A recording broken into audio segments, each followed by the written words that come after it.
झांसी का एक बड़ा मेडिकल कॉलेज सरकारी अस्पताल है जहां पर ये घटना घटी और 10 शिशु जो नवजात हैं उनकी जान चली गई थी। कई सवाल और बड़े सवाल इस त्रासदी के बाद यहां पर खड़े होते हैं कि ऑक्सीजन सिलेंडर कैसे फट गया, एक बड़ा सवाल है यहां पर।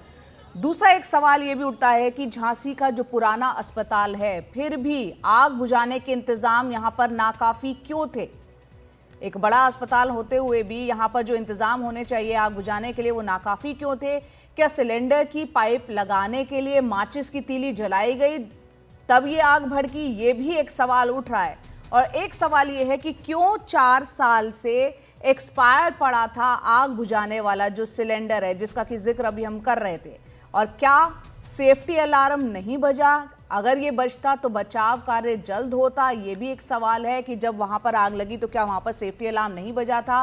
और एक और अहम सवाल, neonatal intensive care unit NICU में एंट्री और एग्जिट के लिए एक ही गेट क्यों था। तो सेफ्टी नॉर्म्स के मद्देनजर जो SOPs की बात होती है, जिनको स्टैंडर्ड ऑपरेटिंग प्रोसीजर कहा जाता है, क्या वो यहाँ पर फॉलो हो रहे थे या नहीं हो रहे थे। क्या घटना के वक्त मेडिकल स्टाफ मुस्तैद नहीं थे। ये कई अहम और बड़े सवाल हैं। पल्लव, आप वहां पर झांसी में ही मौजूद हैं, मेडिकल कॉलेज की कंडीशन को आप देख रहे हैं, कल से अब तक क्या कुछ हुआ वो आप जान रहे हैं। कई अहम और बड़े सवाल अभी हमने उठाए हैं, आपको क्या दिख रहा है। और सरकार जो दावे कर रही है यूपी सरकार को, वो भी हमने दिखाया है। बताएं आप क्या देख रहे हैं ग्राउंड पर। देखिए जया, जो आपने सवाल उठाए उन तमाम सवालों के जो जवाब है वो जब जांच पूरी होगी तो पता चलेंगे। लेकिन जो ग्राउंड की स्थिति है, मैं अपने सहयोगी से कहूँगा दिखाएं कि वो जो खिड़की है यहाँ पे आप देख रहे हैं अभी भी कई सिलेंडर्स रखे हुए हैं जिनकी जो एक्सपायरी है अभी ये जो है 1 साल 2 साल पहले की है। लेकिन अब से कुछ देर पहले जब सुबह का वक्त था जो है उस वक्त यहाँ पे कई ऐसे सिलेंडर मौजूद थे जया, जिनकी जो एक्सपायरी थी वो आज से 4 साल पहले की थी। लेकिन अब उन सिलेंडर्स को हटाकर ये जो आप तस्वीर देख रहे हैं इसके बगल ही एक अल्ट्रासाउंड का वेटिंग रूम है, उसके बगल गली जाती वहां पे पीछे पे छुपा के 2 से 3 सिलेंडर रखे गए हैं जिनकी जो एक्सपायरी है वो 2019 और 2020 है।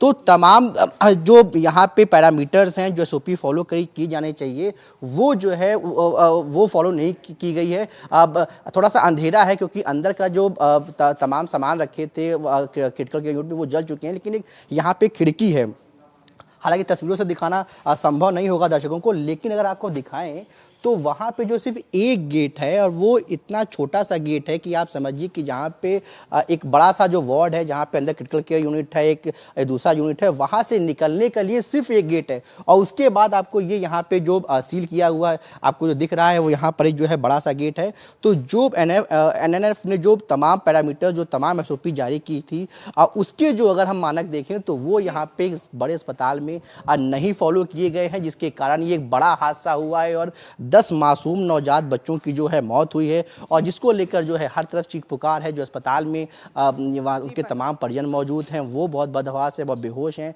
वो लगातार जो है सरकार से, प्रशासन से मांग कर रहे हैं कि वो जो चीज़ कह रहे हैं कि जो उनके बच्चे हैं उनसे मिलवाया जाए, उनकी क्या कंडीशन है वो बताई जाए। लेकिन फिलहाल ये है कि मौके पर जो है जो तस्वीर निकल कर आ रही है वो साफ साफ बता रही है कि जो SOPs हैं उसको फॉलो नहीं किया गया। जो इंफ्रास्ट्रक्चर की बात की जाती है वो इंफ्रास्ट्रक्चर जो कि यहाँ पैरामीटर्स हैं वो यहाँ पे पूरे नहीं हो रहे हैं। और क्योंकि बड़ा अस्पताल है, उत्तर प्रदेश हो चाहे मध्य प्रदेश, वहाँ के तमाम जो लोग हैं वो यहाँ दिखाना किया जाना चाहिए। पल्लव, जैसा कि आपने भी दिखाया वो शायद यहाँ फॉलो उस तरह से नहीं हुए। झांसी के सरकारी मेडिकल कॉलेज यानी रानी लक्ष्मीबाई मेडिकल कॉलेज में कल रात एक भीषण हादसा हुआ जिसमें करीब 10 नवजात बच्चों की मौत की पुष्टि की गई है। हालांकि करीब 50 से अधिक बच्चे जो वार्ड है, जो NICU वार्ड है उसमें भर्ती थे, लेकिन 10 बच्चों की मौत हुई है और करीब जो है 40 से अधिक बच्चे हैं जो इनको सुरक्षित बाहर निकाल लिया गया है। फिलहाल उसमें कई बच्चे जो गंभीर रूप से घायल हैं उनका जो है जो यहाँ का स्थानीय अस्पताल है वहाँ उनका इलाज किया जा रहा है।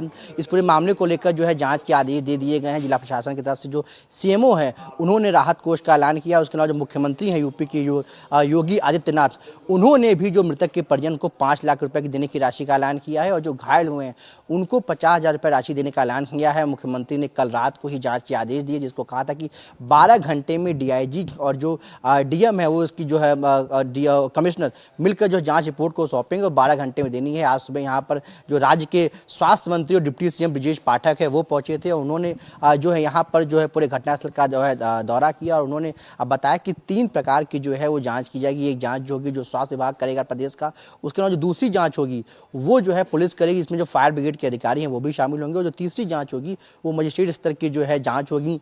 फिलहाल जो है जो लोगों की मौत हुई है बच्चों की, उसमें से 7 लोगों की पहचान हो गई है।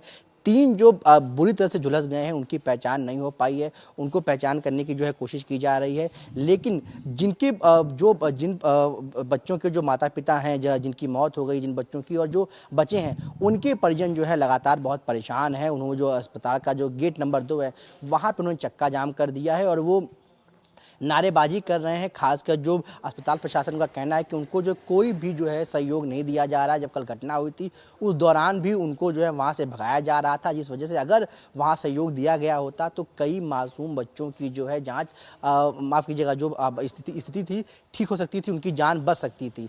फिलहाल इस पूरे मामले को लेकर जो है राजनीति भी शुरू हो गई है। जो यूपी के मुख्यमंत्री हैं योगी आदित्यनाथ आज वो प्रयागराज दौरे पर थे और उन्होंने वहाँ पर इस घटना पर कहा कि जो जानकारी निकल कर सामने उसके मुताबिक जो है शॉर्ट सर्किट से जो है पूरा घटना हुई है। उन्होंने तुरंत जो है डिप्टी सीएम को वहां भेजा था और जो प्रदेश के स्वास्थ्य विभाग के जो सचिव हैं, प्रिंसिपल सेक्रेटरी हेल्थ, वो यहां पर जो है वो आए थे। उन्होंने पूरा मौका मुआयना किया है और तमाम अहम निर्देश दिए। मुख्यमंत्री ने कहा कि जो मृतक हैं उनको जो है राहत कोष का ऐलान किया गया है, जो घायल उनके लिए भी पूरे मामले की जो है उच्च स्तरीय जांच की जाएगी। जो भी इसके पीछे दोषी होगा उसे बख्शा नहीं जाएगा। प्रशासन और सरकार लोगों के साथ है, उनके हर कदम में कदम मिलाकर खड़ी है। लेकिन जो समाजवादी पार्टी के नेता हैं अखिलेश यादव, वो उन्होंने सरकार पर हमला बोला है। उन्होंने कहा है कि सरकार जो है असंवेदनशील हो चुकी है, वो लोगों का ध्यान नहीं दे रही है। मुख्यमंत्री से लेकर तमाम नेता प्रचार में लगे हुए हैं और लोगों के लिए वो अब जो सुविधा मुहैया करना चाहिए उसको नहीं कर रहे हैं। बड़े बड़े दावे किए जा, लेकिन जो घटना हुई है उसने जो है उस तमाम दावों की जो है पोल खोल दी है।